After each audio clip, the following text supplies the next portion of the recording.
one and take a close look at this really interesting insect called a robber fly. It's got those incredibly bright green, oh, there it goes, metallic eyes. And you would have noticed that it also had what looked like a grasshopper clenched between its legs that it would have caught mid-air. That's often how they tackle their prey. They can tackle them in the air, where they wrap their legs around them and tumble out the sky, or possibly it just landed straight onto the grasshopper, wrestled it to death, and it was slowly sucking out the bodily fluids of that grasshopper there. So they don't actually chew through it. They'll insert their proboscis into it and suck out the bodily fluids. My name is Scott, and I'm glad we got a glimpse of that little critter before it flew off with its prey. And I'm teamed up with Andrew, who is bringing you those close-up images on camera. Jerry's directing the show in final control with Nikki lending her a hand, and James is out with Brian. We're looking forward to the afternoon prospects. James will let you know a little bit more about his plans when you jump onto his vehicle. But I intend to head across to Arethusa in the hope, it's a complete gamble, but with the hope of possibly finding the Anderson male leopard. So we're going to go and work our far western boundary of Arethusa, and that's the area that we could get lucky enough to see a very big male leopard called the Anderson male, who we don't get to see very often, but I figured we might as well try our luck and get ourselves into the area where we are most likely to see him. It's a hot afternoon. I'm not sure of the exact temperature. It's probably around 30 degrees Celsius into around the 80s, 90s degrees Fahrenheit, and not much of a breeze. So quite a still day.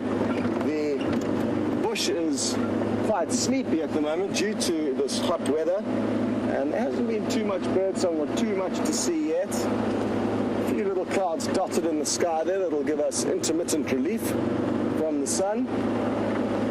I know that Brent and Jamie, who were out this morning, did come across, I think, 3 of the Styx lioness. They were just outside of Djuma, but viewable from our boundaries. So I think James may pop across there a little bit later, so hopefully those lions will jump up and come deeper into Djuma. We haven't seen them for quite some time, so that'll be nice to see. There wasn't too much in the way of leopard tracks this morning, as far as I'm aware. That, of course, can change, and simply because no tracks were seen doesn't mean that those animals aren't necessarily around.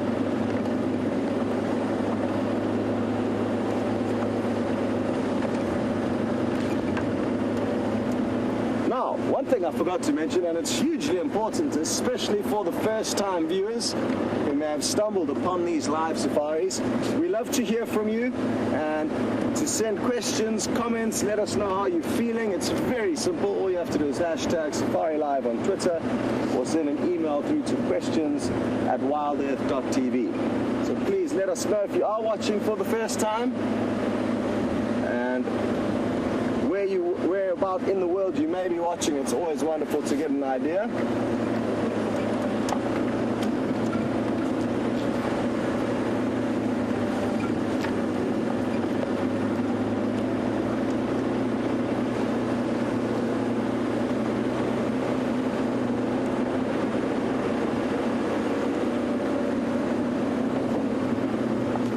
Very happy to already have heard from one of the safari goers this afternoon, Shamel, and you are also excited by the prospects of seeing the Anderson male.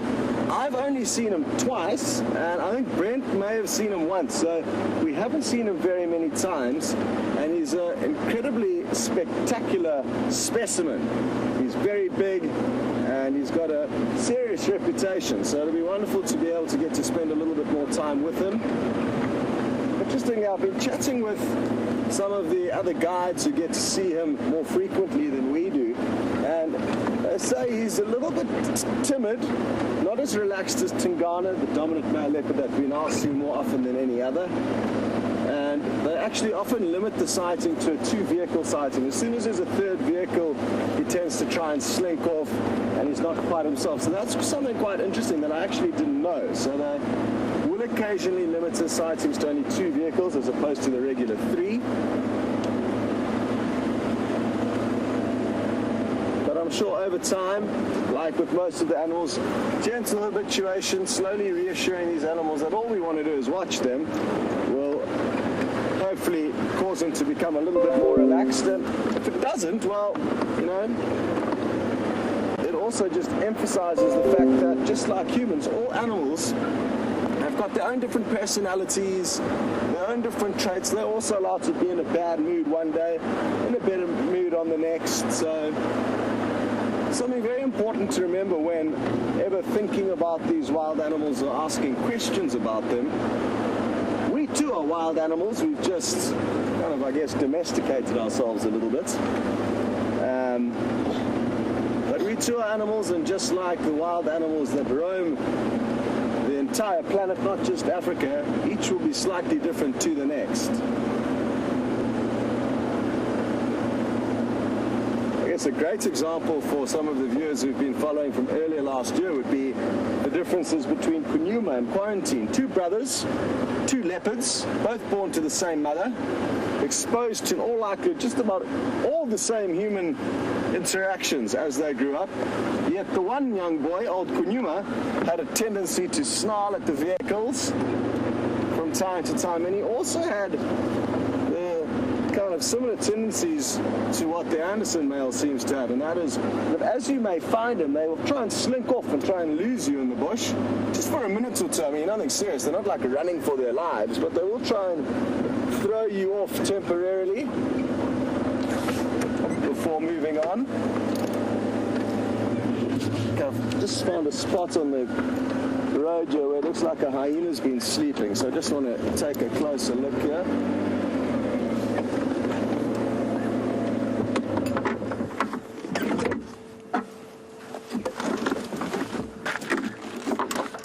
Okay, so you can see how the sand here has been quite disturbed and flattened, and that's something useful to look for when tracking animals. If we look over here, we can tell which animal was responsible for leaving this track in the ground, and I can see that the track has got two lobes on the back pad, and also that the toes cut into one another. So there's the kind of banana-shaped toes of a hyena. We can't see the claw marks very clearly here because the ground's a little bit hard, so it didn't show that, but nice to know that a hyena had a snooze here last night, and it could well have been a leopard or a lion or something else, so just useful to check any obscurities on the ground.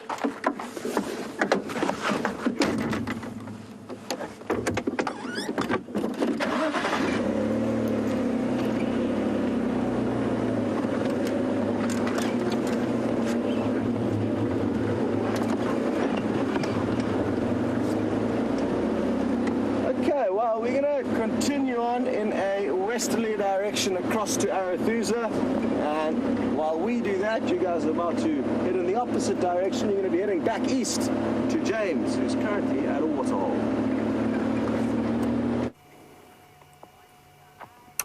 There, everybody, is a hippopotamus, and he greets you with a fondness from here in the Djuma Dam. He is eating a little bit of the last greenery there. Welcome to the sunset safari, and as Jamie said the other day, the sun cannot set soon enough. Actually, it hasn't been too hot today. My name is James Hendry. On camera, we have got Brian Joubert. Hello, Brian. Hello, James. Yes, very nice. That's his thumb, painted splendiferously as a, what is it today? Oh, a nice little flower. That's very pretty, Brian. Thank you. Right. Yes, I don't really know what to say to that. We are, of course, live, as you know. Hashtag SafariLIVE. You want to talk to us on Twitter. Questions at wildearth.tv. If you want to talk to us on the email, that hippopotamus is now eating elephant dung. That's quite common. I've never seen it before. I've read about it often. But because they normally feed at night, I've never actually seen it, but he's picking up elephant dung. That's fantastic. Well, I mean, it's fantastic to see. I'm glad I'm not the one eating the elephant dung. An elephant, of course, is an incredibly inefficient digestive system, and that means that there's lots of good nutrition, probably quite a lot of good bacteria as well, that resides in its dung. And if you happen to be a hungry hippopotamus like Huberta over here, that's called alliteration, Brian, then elephant dung is an excellent option for you. Ooh, that's a big piece. There you go. Oh, didn't like that one. I'm trying to eat these last bits of greenery that are in the dams. There's quite a lot of it in the Buffelshoek Dam, but nobody has pitched up to eat it yet.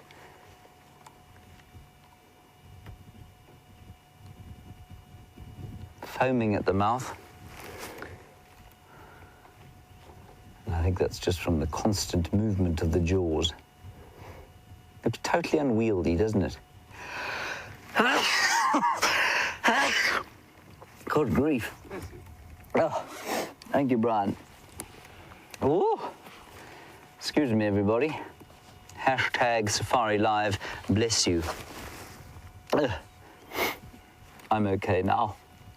Just a brief sneezing. So Brian was also just pointing out that this hippopotamus is not looking particularly fantastic. He's got his hips sticking out, his spine is sticking out. It's not surprising at all. I've looked at the long-term forecast of the weather for the week, and it doesn't look like there's going to be anything by way of rain. And so I think we're still in for some pretty dry times.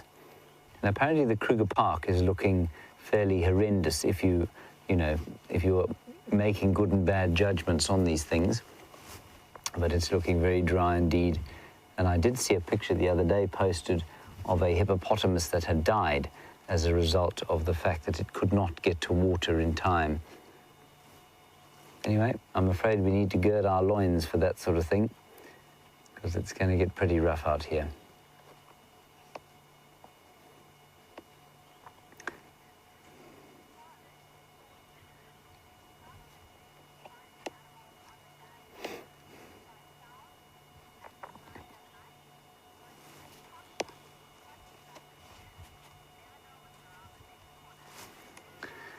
Hello, Charlotte. You're living in Port Elizabeth, just 125 kilometers from where my parents are currently possibly about to go down to the river and have a sundowner.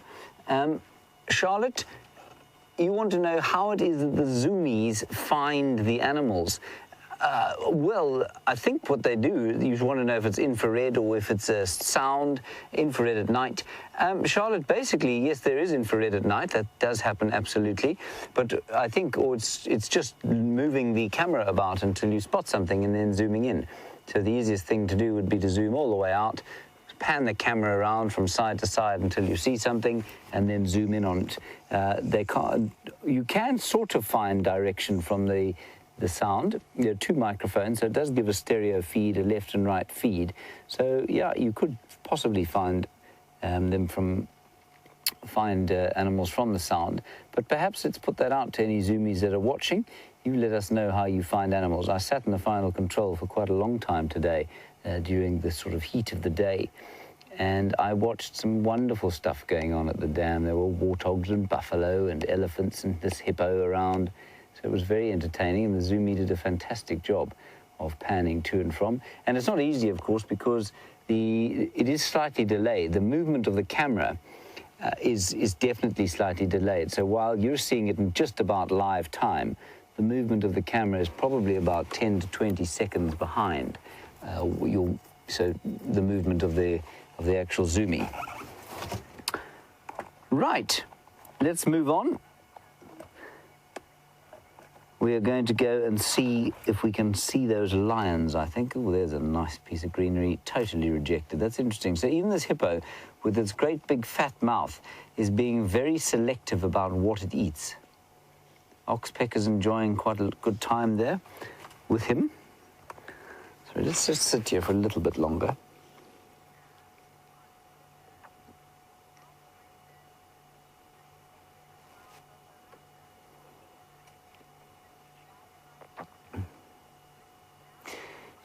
So, Regina, a brilliant question, just dovetailing quite nicely with what I was saying there. you say they've got very wide mouths, and that would seem to be a disadvantage if you were a grazer, surely. And is there any evolutionary reason for why they should have such a wide mouth? Regina, the reason is that they are what we call bulk grazers. So they're not normally particularly selective. So they're not concentrate feeders like something like a duiker or a steenbok, which will pick, individual shoots. While it certainly will reject certain plants, that mouth is ideally suited to eating enormous amounts of vegetation quite quickly. And that's why you get these lawns around where hippo live, and they crop the grass very nice and short. I don't think they're particularly fussy about the species of grass they eat, unlike something much smaller like a steenbok or a duiker. And so that's why they don't need a sort of prehensile tip to the mouth. I'm sure there's also an element of, their defense that they use. They've obviously got those huge mouths to show territorial behavior and also to defend themselves. All right, Brian, you hippoed out. Let's carry on. Over the damn wall we go. I'd also like to spend a bit of time at the hyena den later on today.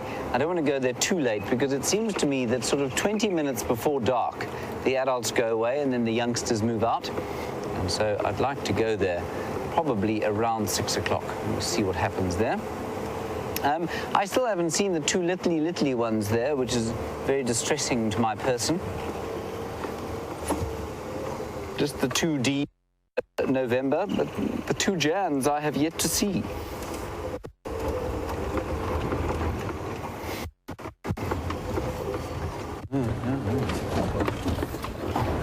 Bit of a bumpy road, yes. But for now, let us go down Twin Dams Road for a little while, and then we're going to head across to the far east.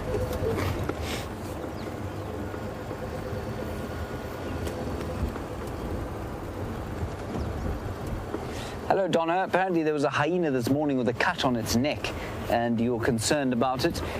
I don't know where it is at the moment, Donna, but we'll certainly look out for it, and perhaps it's returned to the den. I'm not sure where you saw it, but we'll keep an eye out for it. It's interesting that it had a cut on the neck. I would imagine a lion, probably, or I guess another hyena, quite possible. Was it a male or a female, Donna? That would be quite interesting to know. The males, we know now, do a lot more foraging outside of the territory than the females would.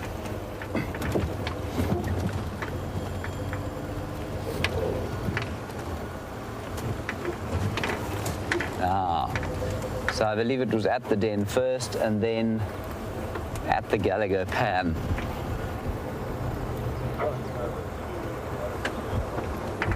Right. Now, the other surprising thing about this year, or not surprising, I suppose, I guess slightly sad thing about this year is that as far as bird breeding goes, I think it's been a particularly slow year. And I haven't seen a lot of newly fledged birds, quite a lot of hornbills, but otherwise not. And then there's that Wahlberg's nest up here. And I don't know that they managed to raise it. Oh, hang on a second. Hang on, Brian. Let's have a look in there. Let me get my binoculars out. Try not to blind myself with the sun. Oh, no, that's just a barky type of stick there. But I haven't seen a youngster in this nest. Have you, Brian? No. You haven't seen one either. So I'm not sure that the two pale fawn Wahlbergs that live at number 1 Wahlberg Street have managed to produce a youngster this year, which, I mean, most years I suppose they would in good years of rain. They certainly came to the nest. They certainly spent some time here. There's another pair just down the road. I haven't seen a chick in their nest either.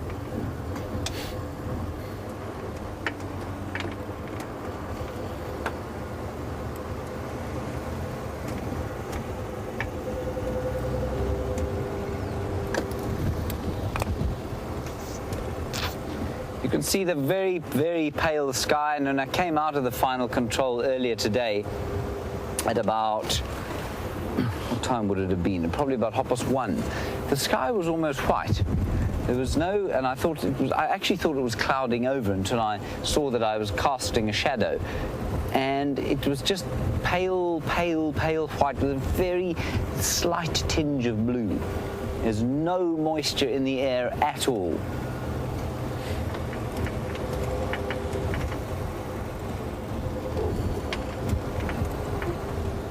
Alrighty, let's head across to Scott. I think he's headed on to Arethusa. We'll get an update from him, and I will see you in the west. East, I'll see you in the east.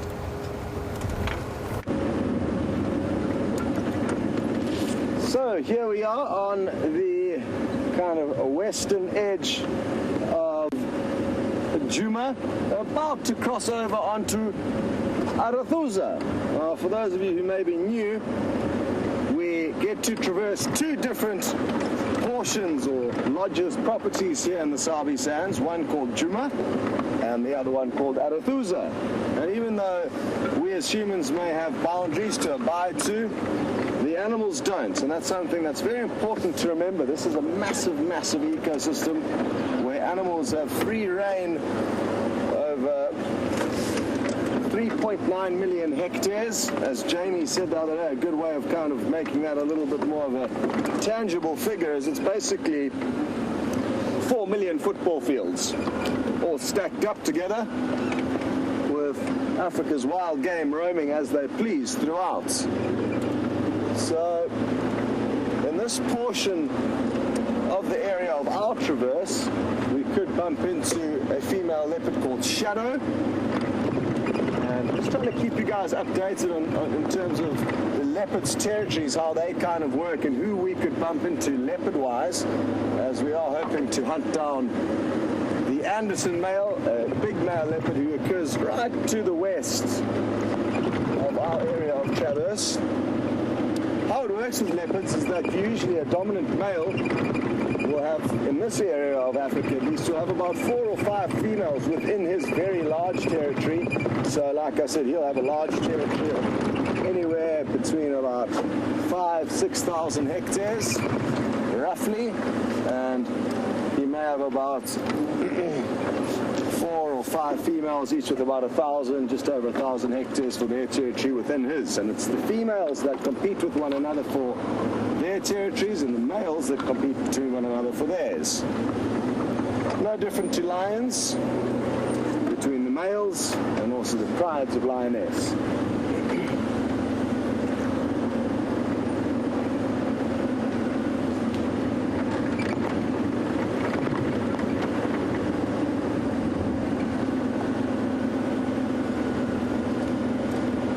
Hi there, Jack. You'd like to know a little bit about another leopard that I haven't discussed yet this afternoon, and her name is Karula.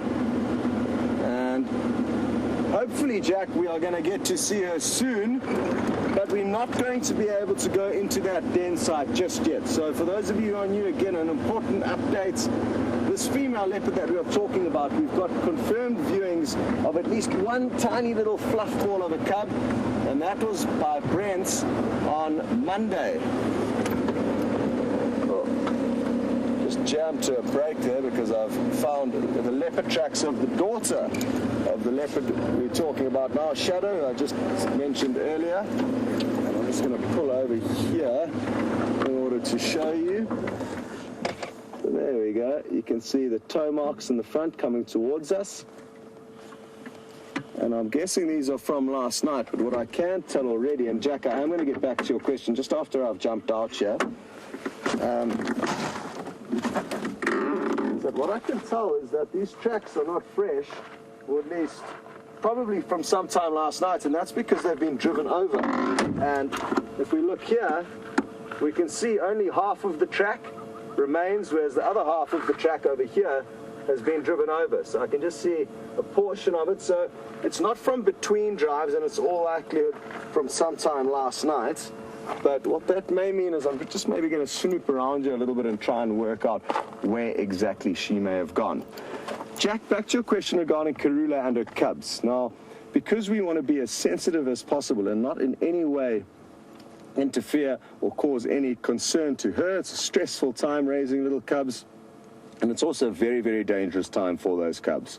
So we want to eliminate ourselves from that scenario in case the unlikely events of us being there may contribute to a hyena coming in onto the scene, or maybe Karula not hearing very clearly that the hyena is coming. I mean, again, even though the chances are very small that we are going to have a negative impact, we want to completely extract ourselves from the being involved in the remote chance of even seeing something horrible happening to those cubs. So what's going to happen on Tuesday, the Juma guides, Taxon and Aubrey will be around, and Brent and James and Jamie, along with Taxon and Aubrey, will go into that den together, probably between drives when it's hot, when there's not likely opportunity for hyenas or lions to be on the move, and they'll kill leopard cubs if they find them. So they're just going to plan it very carefully, go in there, have a quick look, see if she's still denning in that same spot, and also maybe see how many cubs are in fact there. So there could be maybe even 3 cubs, probably at the most, but in all likelihood just 1 or 2 will be there on average. But yeah, like I said, we don't want to in any way interfere with what's going on. And in all likelihood, Jack, from about a month of age will be the time when we can start viewing them more readily, but it all depends on many, many variables. Where the den site is, she is in all likelihood going to move it between now and then. So we'll keep you updated. It's obviously kind of torture knowing that there are these cute little cubs there, but like I said, we don't want to get too excited and ruin what could be a wonderful, wonderful few months going forward. Just going to jump out again here and try and work out where she's gone. Obviously, it's not going to be hugely easy because vehicles have driven here, and therefore you raise the tracks on the ground.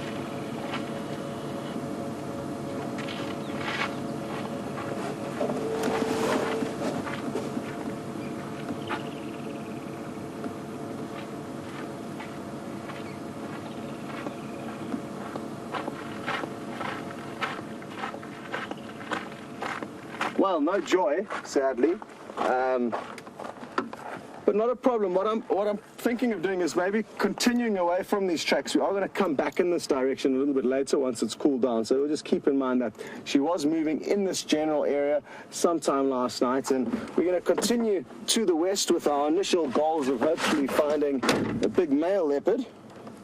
And when we come back towards Juma a little bit later on, we'll be sure to fine comb this area.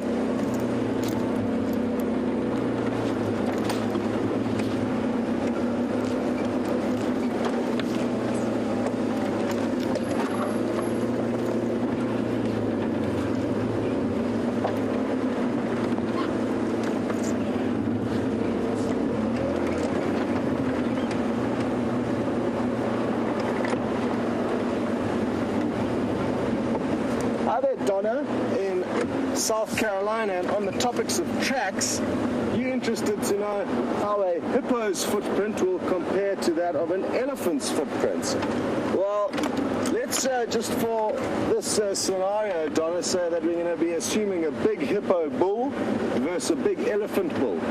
And a big hippo bull's tracks would be about, I would say, probably, Donna, about 10 inches in diameter. So kind of that size in diameter. Whereas a big elephant bull, its tracks will be as much as 20 inches long. And my fingers are together are about 12 inches like that. So an extra finger on top, I mean massive. Some up into their mid-20s, 23, 24 inches lengthways, and about 12 inches, maybe 15 inches across. So an elephant bull's track is going to be double, triple the size of a hippo bull's tracks, and it's also going to lack the 4 very clear toenails that are seen, or toes, rather, of a hippo. The elephants have got no toe prints evidence. Even though they've got toenails, they have no impact on the elephant's track at all. And what I would like to do is, if we do obviously find some nice hippo tracks and or elephant tracks, we will show you. But even if a hippo or elephant had have walked down this road, it's not the best substrate to see the tracks in.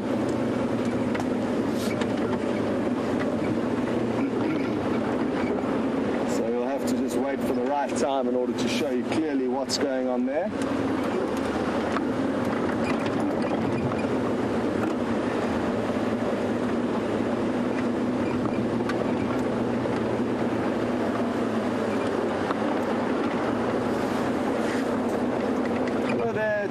Nigel, who's wondering if there's any chance that we could possibly see the wild dogs today. There's always a chance. Anything can happen out here, Nigel, so there's always a chance every single day of seeing the dogs, the cats, you name it. But I don't think the prospects are very good. I've heard no updates exactly as to where they are, and if they were on Arathusa or surrounds, I would have got the message on the updates group, on our WhatsApp group, that updates all the guides within the Sabi Sands as to which animals have been moving where.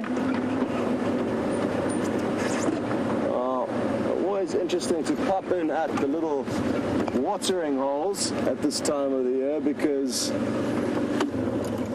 there's often not much water in them and they are drying up incredibly quickly. So bleak times here in the drought-stricken Sabi Sands. But we may just be in luck, because if we look to our right, we've got some animals approaching. Hello, Mr. Impala.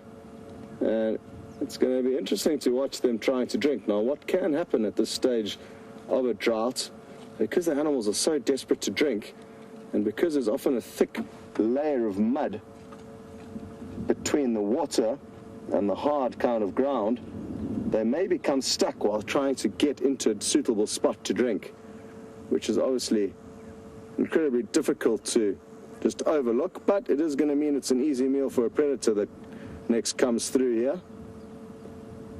Let's see what happens here. Is there some water possibly? It looks like there may be a tiny little bit in maybe the buffalo hoof prints, or kind of any imprint made by the larger animals that wallow, like buffalo and elephant.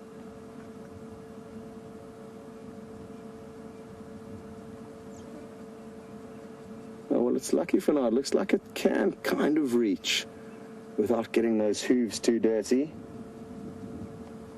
But not easy. You can see he's working his way around, trying to find a good spot. He's going to try and creep us forward a little bit.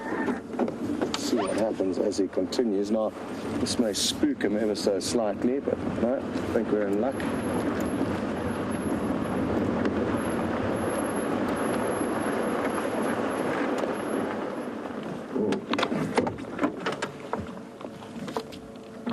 Obviously, he's also on high alert, but doesn't look hugely concerned by the chance of predators being around. But that will be playing on the back of his mind. He knows he could be ambushed.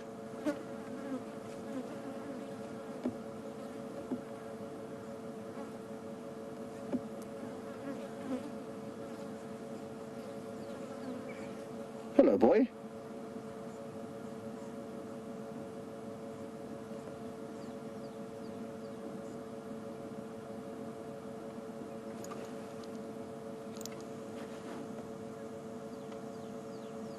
Shame you're not having much luck here, are you? But it looks like this may be the right spot for you to have a drink. Come on.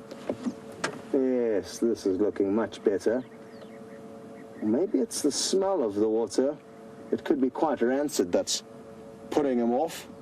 But like I said, at desperate times, desperate measures will be taken, just like that. Hippo eating its own dung a little bit earlier with James.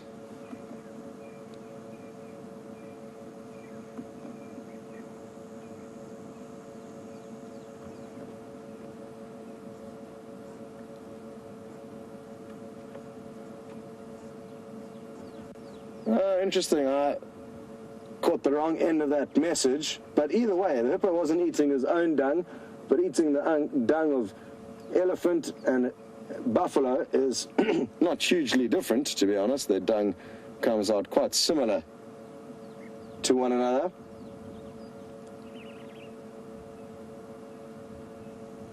Well, it certainly doesn't appear like this guy's had any luck. Is he going to keep trying? He can definitely reach a lot of these water points, so I'm not sure why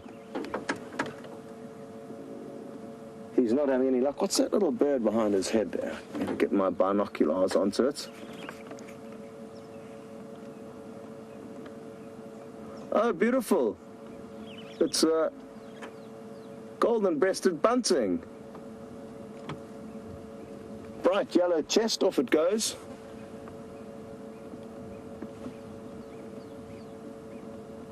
And quite important to not overlook the smaller birds. At a glance from here, it didn't look very impressive. As soon as I got my binoculars onto it, it then revealed its beauty.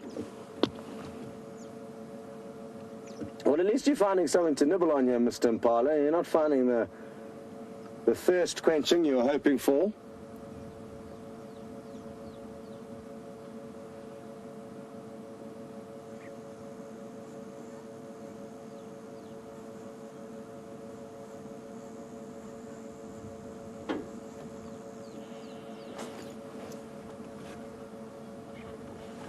Hello, Wayne in Philadelphia and Gene in North Carolina. And you guys are wondering if there's been any sign of the one-horned impala, as well as the one-eyed impala. Not that I've seen, but I'm sure he's probably still around. But I haven't seen him for quite some time.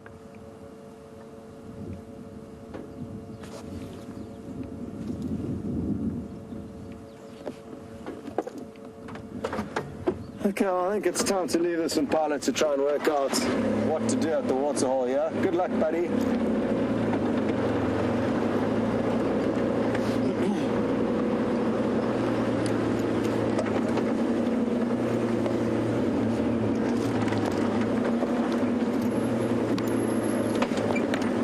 Well, the interesting thing is that just as the water is running out for these animals, it's going to be interesting to see if the water doesn't in fact run out for us humans, which is a reality. And if we run out of water here, well then that's going to be the end of the live safaris for a while. Oh, there's a massive warthog here.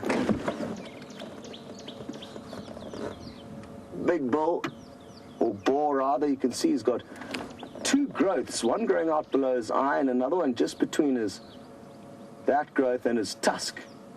Obviously, behind those back legs, you can also clearly see why this is a bull. You can also see that he's been wallowing in the mud, probably just where we've come from. So we would have just missed him. Sadly, they don't really like to hang around very much for camera. I'm going to try and... Oh, here comes another one. Let's see if this doesn't change things here.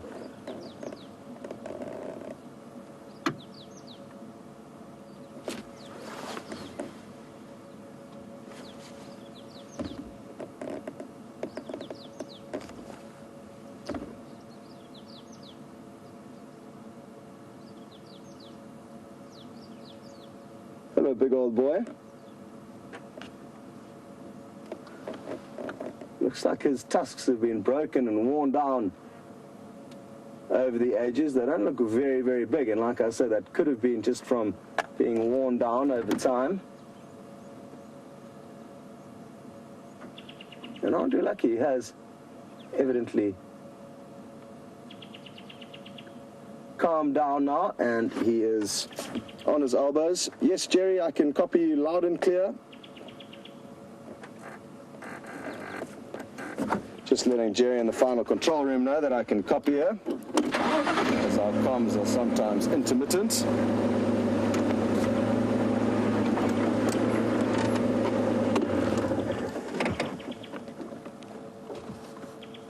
Oh no, angle's not going to work from here too well, but you can see he's on his elbows, snacking away. Now you can also see those wart-like protrusions which give them their name. The females only have one set growing out of each side of their face, not like the males who've got two.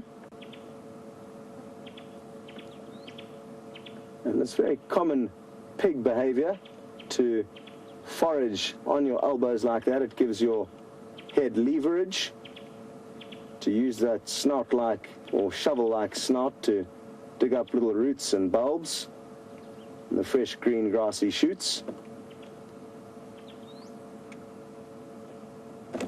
Very good. Well, I'm glad we got to get a better than normal visual of what was a big water bore.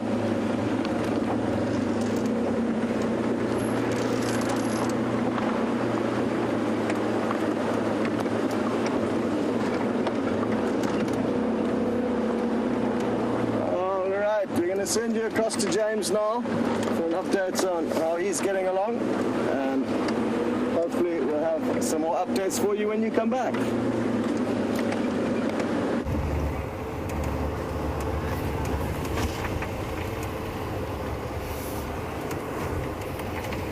Nothing. We've driven far, everybody, back in far east. That's where we are now, hoping to find some lions, but the pale, washed out light of the droughttish summer Lowveld is proving difficult for the animals. Anyway, here we are. Scott seems to have been quite successful with an impala and a warthog. Ooh, Brian, there's a water buck. It's only about 700 meters away. You might be able to get a speck spot. You see it there? So everybody, this won't be a long sighting. What we'll do is just show you how brilliantly camouflaged it is, and then we'll press on. There, you can see it moving. Not a classic sighting by any stretch of the imagination, but they're actually quite magnificent. I was reading up on them because we see quite a few of them here, and I find that I seldom have much interesting to say about them. And what I did read, they look like they've got big shaggy coats. And apparently, although the hair is quite thick, it's actually quite sparse, and so it doesn't make them too hot at all. So that cleared up a bit of a mystery to me. I couldn't understand why on earth an antelope that lived out here, where the summer does get so hot, should maintain a coat like that, even in the hot summer months. There's another one, Brian. Our luck is, our cup runneth over.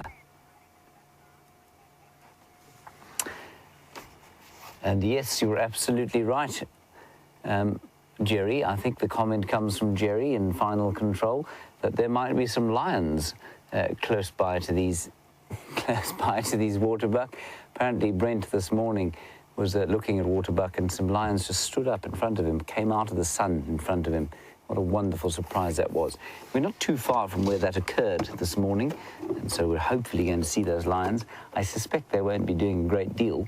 But Brent did say he thought one of them was possibly pregnant, so that's interesting. Let's just move slowly along the road here. We'll get another view of these waterbuck.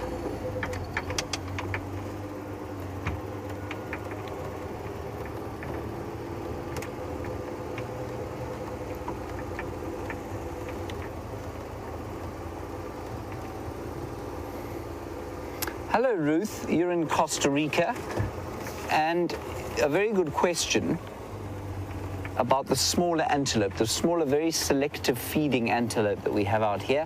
You want to know about the duiker, the steenbok, and the bushbuck, and how we tell the difference between them. Ruth, once you've seen all three, you can't really confuse them, especially if you see them as often as we do. A duiker, first of all, the steenbok is much smaller than both of the others. A duiker sort of mid-sized, and then a bushbuck. There's this waterbuck here. So while we look at the waterbuck, I'll explain it to you. And then the bushbuck, a little bit bigger than that. So a bushbuck is about impala-sized, a little bit smaller, but just about impala-sized. So a big ram would weigh probably about 65 kilograms or 150 pounds or so. That would be a bushbuck. A duiker, big female, would weigh in, she's slightly bigger than the male, would weigh in at about 17 kilograms. And if you multiply that by 2.2, prime number by 2.2, somewhere around, so much smaller, you know, sort of about 60 pounds, roughly. And then the steenbok is only about 11 kilograms and about 20, so that's about 24 pounds. Is that right? 24 pounds. Yes, and then let's call it 40 pounds for the duiker. So those are the three sizes, Ruth. And then the steenbok is a beautiful chestnut color, sort of very reddish brown chestnut color. The duiker, it tends to be gray, which gives a rise to its other common name, which is the grey duiker. And it's greyer the closer towards the Cape you get, so it's a little bit browner out here, but it's certainly nowhere near the chestnut color of the steenbok.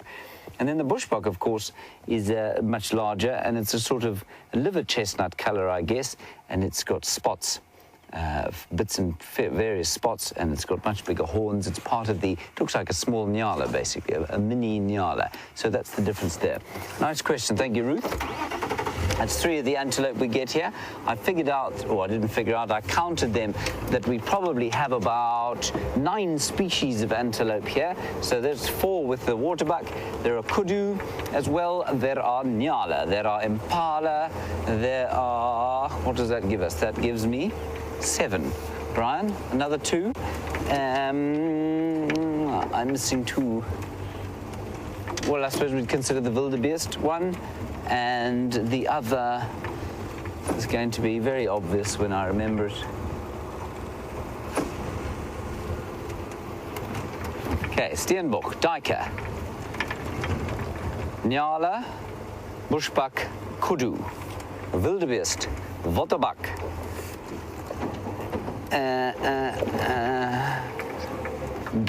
Did I say bushbuck? Okay, let's do it once more. Last time. Steenbok, duiker, bushbuck, nyala, kudu. We did have the sable, waterbuck, impala. There's one more. It's an obvious one. Wildebeest. There we go. 9.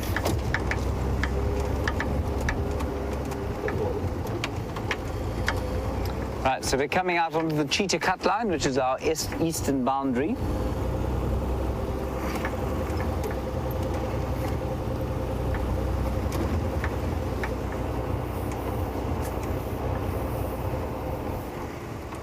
Hello, Jaden. You're possibly a new viewer, which is wonderful, and thank you for getting hold of us. Thank you for your time, mostly, and secondly, thank you very much for your question.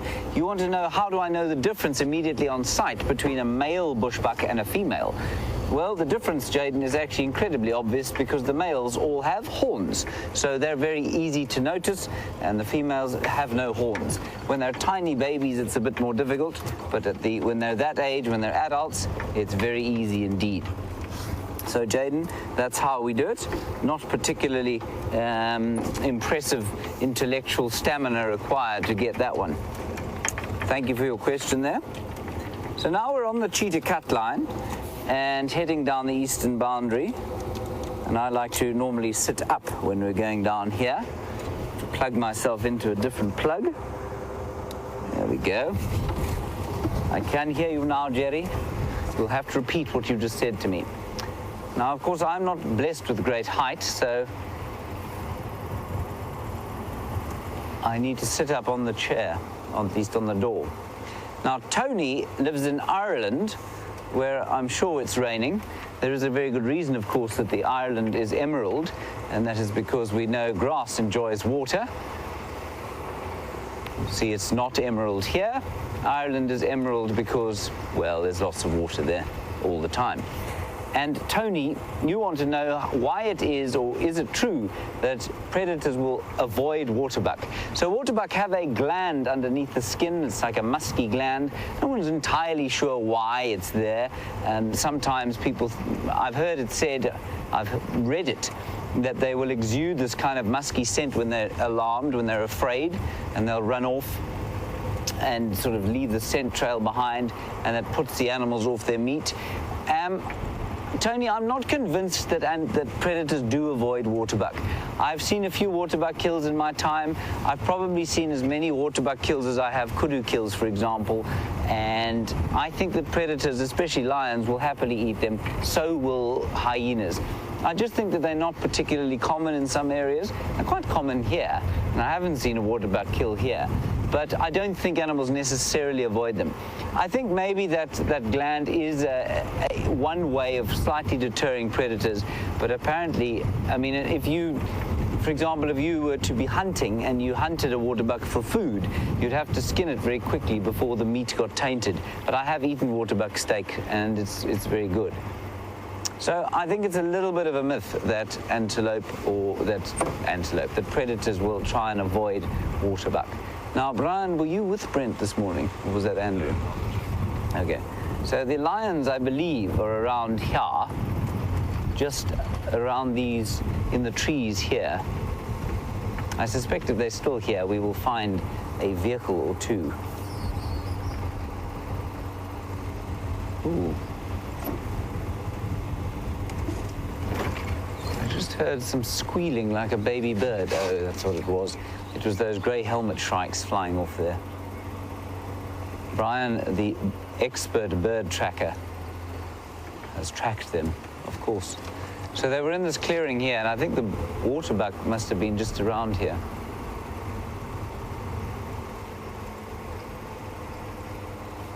Right.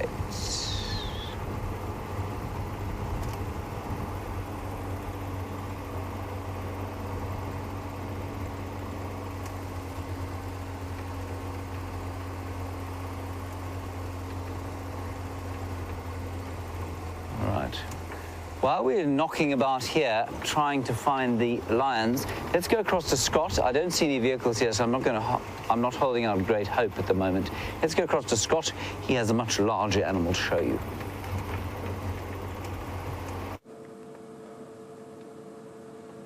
Well, I hope James does manage to work out where those lions have gone, and ideally they've come onto Djuma, not further away from our boundary.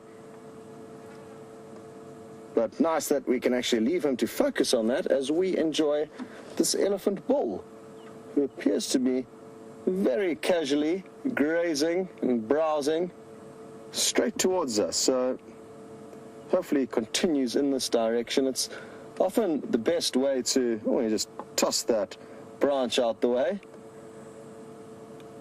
But like I was saying, it's often one of the best ways to view a lot of the wild animals is to position yourselves in front of them. And that way you're giving them the opportunity to decide how close they're willing to come to you rather than intruding on their space. But he is quite a long way off now, so what we may find is that we may possibly be able to do a little bit of off-roading in order to get closer to him, but let's just wait and see what happens.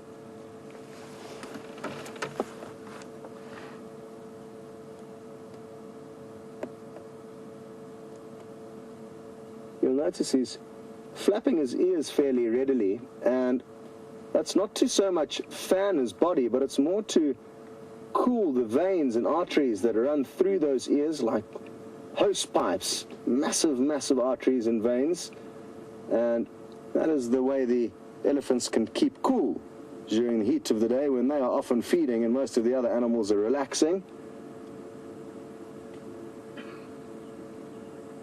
So massive ears, not so much for hearing, but for cooling. Bizarre animals, the elephants, when you think about it. Like I said, massive ears, not for hearing, then that long nose, which is for smelling, but also for feeding and drinking.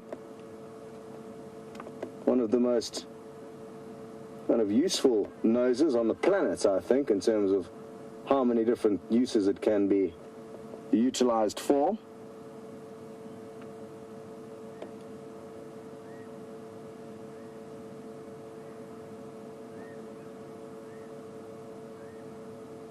You'll notice between his eye and his ear there's a slight little wet patch, kind of like a seep from a temporal gland that's weeping.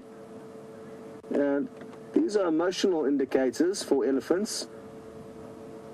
So exactly what his mood is, it's hard to say, but we can expect some kind of moody behavior from him, possibly.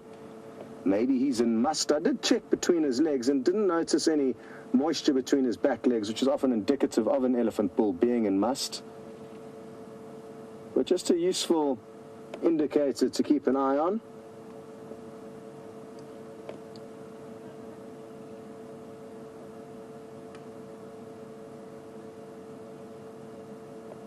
As we sit here now, you'll notice that there's not too much noise. The bush is still very still and quiet. Unlike this morning, it was an incredible morning to be out. James and myself took Kirsty and Alex, the Russian tech genius, on a little walk, and the bird song and sounds were incredible. And hopefully that'll happen again. Things will warm up again this evening. You may have noticed the hood of a vehicle there. There's Ryan from Arethusa with his guests also enjoying this elephant sighting.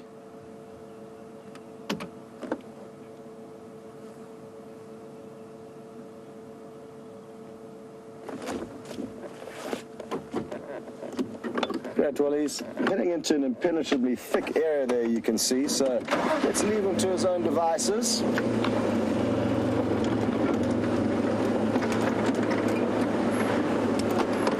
Maybe after one or two more views, no, he's heading off into even more thick stuff. We can barely see him. And let's carry on with the main goal, and that is to patrol the western boundary of Arethusa along the main riverbed system that runs through here, the Marakeni riverbed. Afternoon, Ryan, go ahead. Okay, well, Ryan's trying to get a hold of me. I can't hear him too clearly, and we're going to send you across to James to see if he's had any luck finding those lines. Their knees, the other one is walking and wagging her tail. What? Rubbish.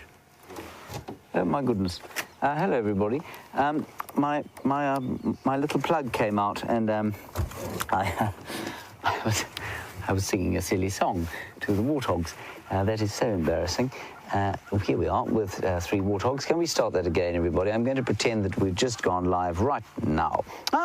Welcome everyone. We've just found 3 warthogs, 2 little piglets and a sow, and they are grazing along the road on the short grass offered by what is known in South Africa as the middle manaki, which means the middle man, and that's the bit of vegetation in the middle of the road.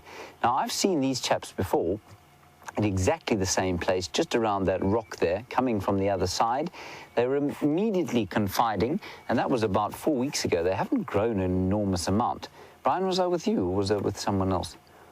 I don't know. Must have been with someone else. Brian doesn't remember it. I think he would have, because they were tiny little pigs. And they obviously have a termite mound burrow somewhere around here. It's obviously very leopard-free in this region. And at the moment, pretty lion-free too. I didn't see hide nor hair of those lions. And I suspect they moved into Torchwood during the course of the morning to find some deep shade, or maybe even go up to the water where they could have a small drink. Let's sneak a little bit forward. They have wonderfully relaxed, these chaps.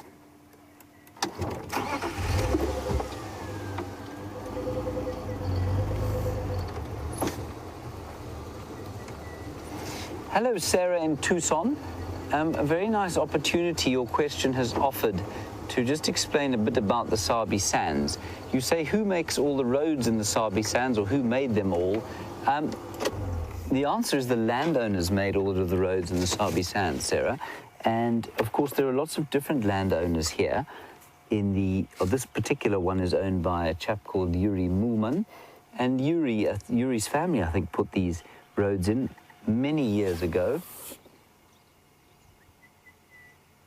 I hear a squirrel alarm calling just behind us.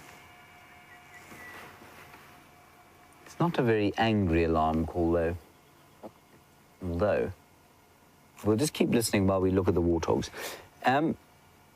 So, Sarah, the various landowners of the Sabi Sands would do it themselves. There are lots and lots of different landowners in the Sabi Sands. With various sized properties, and some of them, like the big places like Singita and Ndolozi and Mala Mala and Lion Sands, will have an entire team of people, and in fact I think Arethusa does as well. We'll have an entire team of people dedicated to maintaining the roads, putting up the bumps, which are not bumps so much as they are drainage humps, and that's basically how it works. But the tracks and roads were put in, have been put in variously from the time that the place was first used as farmland.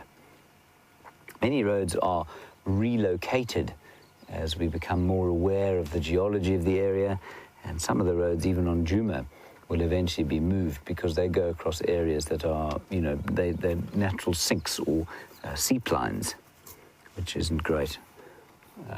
It's not great to put a road across a seep line.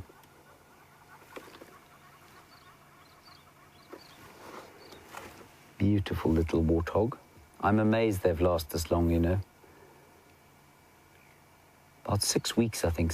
Yeah, probably about 6 weeks since I last saw them.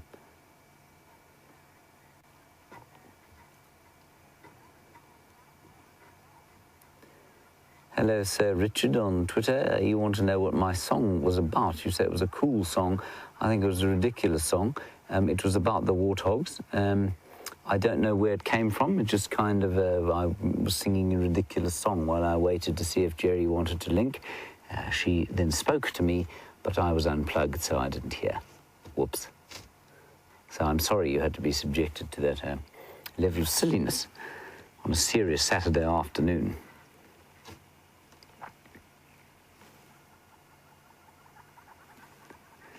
And the drought can't be that bad if these warthogs are still doing all right.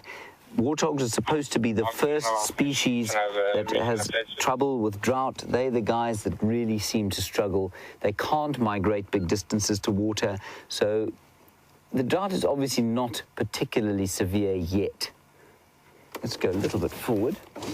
The squirrel has stopped shouting. Like I say, he was very non-committal about his shouting, I must say.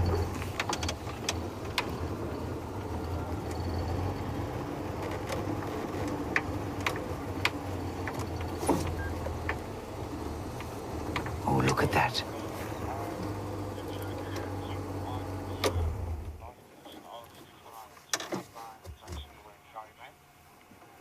Hello, Sarah Sharp in North Carolina. I think this is your first time asking us a question, and it's wonderful to hear from you. Thank you for asking us a question. You want to know, do any of the animals shed? I think was your query, and that's probably got to do with the fact that I was talking about the thick fur on the waterbuck. Sarah, I think animals don't shed necessarily. Their coats certainly will become slightly thinner during the summer months, and in winter they'll thicken up a bit, but not in the same way that European or North American animals will have a notable change in fur thickness, and that's mainly because there just isn't that much variation in our seasons. So it gets quite warm here in the summer. It's very hot in the summer, obviously, but in the winter it's really not that cold. It only drops to about 4 degrees Celsius, which is around about 45 degrees Fahrenheit, and so it's really not that difficult at all. Now, that's a young male, and you can see he's got 2 warts on his face there, so 4 in all, and that's a very good distinguishing marker. When they're a young warthog like this, you can tell that that's going to be a little boar. You can see where his tusks are going to erupt from. He's very sweet, isn't he?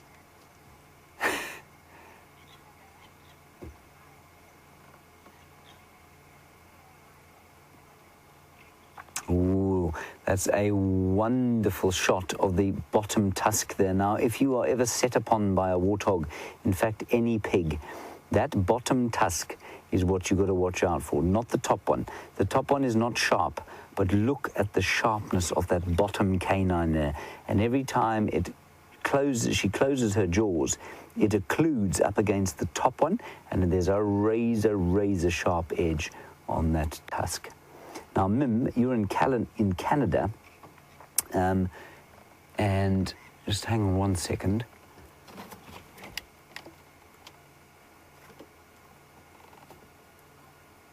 Right, and you want to know what the dew claw-like things are, Mim, on just above the hooves. They're actually called dew claws, Mim, those things that Brian's showing you now, and they are, I think, if I'm not mistaken, the 1st and 5th digits. If I'm not mistaken, all mammals will have 5 digits of various kinds within that foot in the bone structure. I think that's number 1 and number 5, and in the hooves will be one of the hooves will have 2 and 3, and the other one will have 4. I think. I stand to correction there, but those are just, they are definitely two of the digits, 2 of the 5 mammal digits.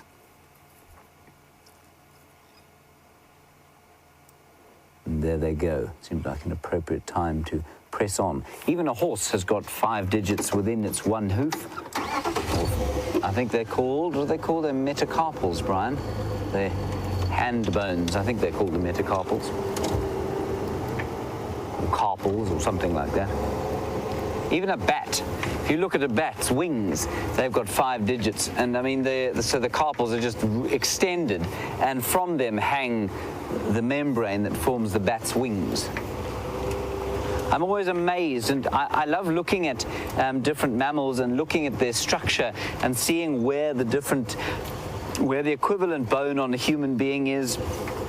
I just think it's so interesting that we're all put together, if you really look at it, in such an incredibly similar fashion.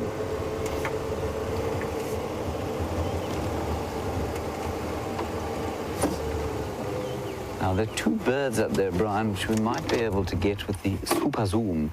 Up in this left hand of the tall knobthorns there, can you see there's a black one and there's a less than black one, and I wonder if they're not. Can you see what I'm looking at? There's the black one. That's wonderful. It's a pair of black cuckoo shrikes. So the black one is the male. The female looks like a kind of she's a mottled yellow color. This is fantastic. I haven't seen a pair of these things here. I thought I heard them calling. There's the black cuckoo shrike. That's the male.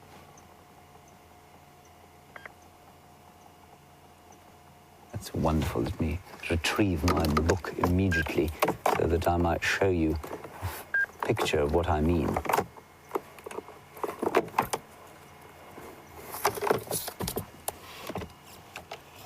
Gee whiz, that's great. There's the male. You can just hear, you might be able to hear them calling. I'll play the call for you now. That's the female. Beautiful. Really, really nice. K for cuckoo. There we go. No, cuckoo shrike. 318.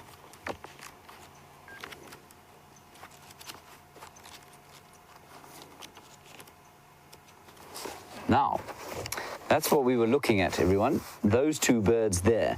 And sometimes the male will have a yellow shoulder. I didn't see the yellow shoulder on this one, so I think he was probably that one with no yellow shoulder, and that's the female there. Is that interesting? So normally it's the male that's more colorful, but this time round the female. That is the black cuckoo shrike. And I'll just quickly play you the call to remind myself mainly. And I wonder how many of you who keep your bird lists, how many of you have got that? Right, let's go quickly. Now, Heidi, you're in Switzerland while I try and find the cuckoo shrike on my app here, and you want to know the difference between a European and an African roller. Heidi, there's no such thing as an African roller. We've got the lilac-breasted roller and the purple roller out here, and the European roller is another roller species. I'll show you a picture now.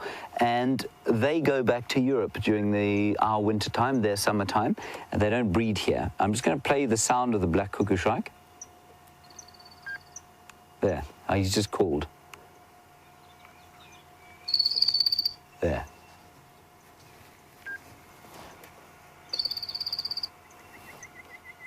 That's the call of the black cuckoo shrike. Beautiful call. Marvelous. Good. I haven't forgotten it all entirely. It's a relief. Oh, he's going to call all day if I don't stop him. Shh. Shh. Shh. There we go. Okay. Heidi, let me show you the rollers. He's just called European, like I say, because he goes back to Europe and actually breeds in Europe. And I had some Italian guests once, and they very distressingly told me as we drove past a European roller, they say, "Taste good on the pasta." And I said, what? He says, yes, when they come, we shoot them in the summertime. You know, takes all sorts, I suppose. There's the European roller there. That's the one that some Italians like to eat on their pasta. He lives in Europe and breeds in Europe. And the other ones, there's no African roller. All of these other rollers are African species. There's a racket-tailed, which if you were very lucky, you might see here. There's the purple, which is pretty common here. And then, of course, the lilac-breasted there, which is very common here. And they live here permanently. So, Heidi, I hope that answers your question. There are a number of birds that are called African or European, depending on where they migrate and where they breed. Right. Just, sorry, one more look at the black cuckoo shrike. Can you see him there, Brian? He's come right out into the open.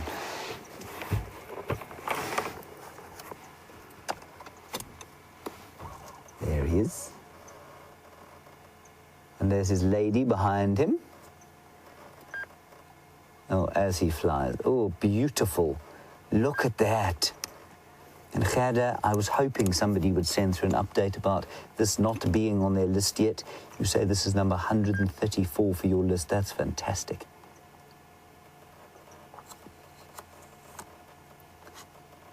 Great stuff. Beautiful black cuckoo shrike sighting. Well done, everyone. Let's carry on, see what else we can see along this road. So like I say, no lions where we looked.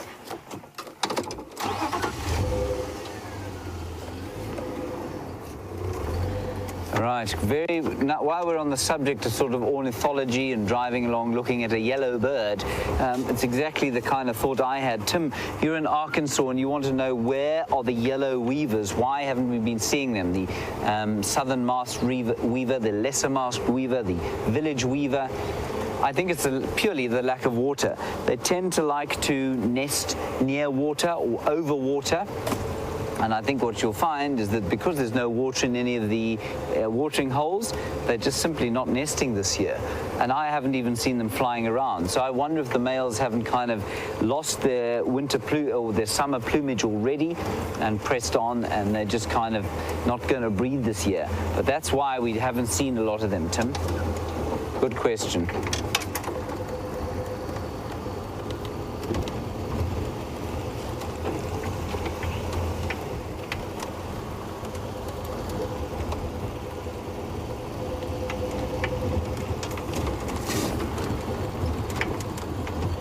We've had quite a lot of luck on this road at various times with Quarantine and Gunuma. Both of them seem to quite like this area. So let's hold thumbs. And those two who I just mentioned, for those of you who are new viewers, and I know there are a few of you, they are two young male leopards. Right. Ooh, we don't often see these things. You got him there. We hear them. Oh, he's right. There he is. Beautiful brown hooded kingfisher. Oh, that's nice. That's wonderful. So, like I say, common, but we seldom see them like that. And they make a lovely call. They make a call that goes, pity for you, pity for you.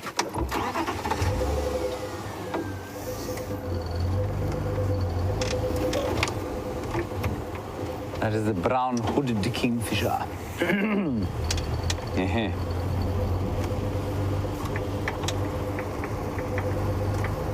Oh, I'm missing you again. Sorry, Jerry, I keep losing comms. I'm flitting about in my seat a bit much. Go again, Jerry, I'm listening now.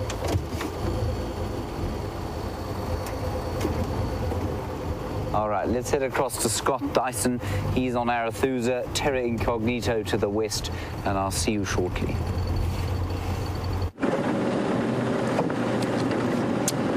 Hello, and welcome back to the search for the Anderson male leopard.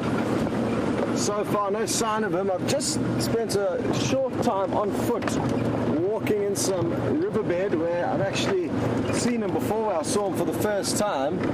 And leopards will use pathways or kind of set areas that they're more inclined to move through as they check their territorial boundaries. And that is one area that I'm fairly certain he moves through, because the last time I was there, just checking that area, because I know he's been there before, we found tracks of his moving through that area. So sadly, no luck this time, but he could be anywhere around us now.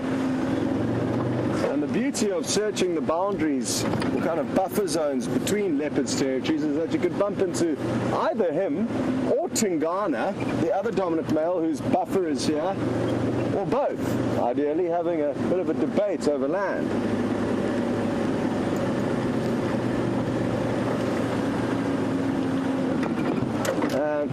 Happy that we could give you a brief update, but it appears that James is finding all the animals, so we're going to send you straight back to him with a very pretty bird of prey.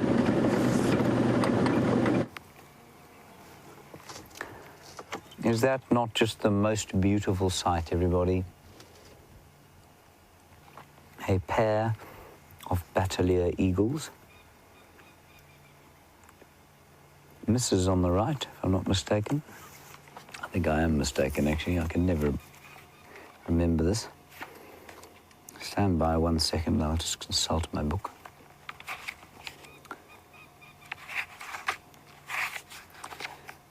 Oh. Yeah, no, I was correct. It is no, hang on, wait. What we're looking for, everybody, is a kind of... The male is black-winged on the tip of his wings, and the female has got more colour. So that is the female on the right. And the male with the white shoulders. Isn't that stunning? I think that they are the most beautiful raptor that we get here. Are monogamous. I'm not sure if they're made for light. I think a lot of people do kind of mistake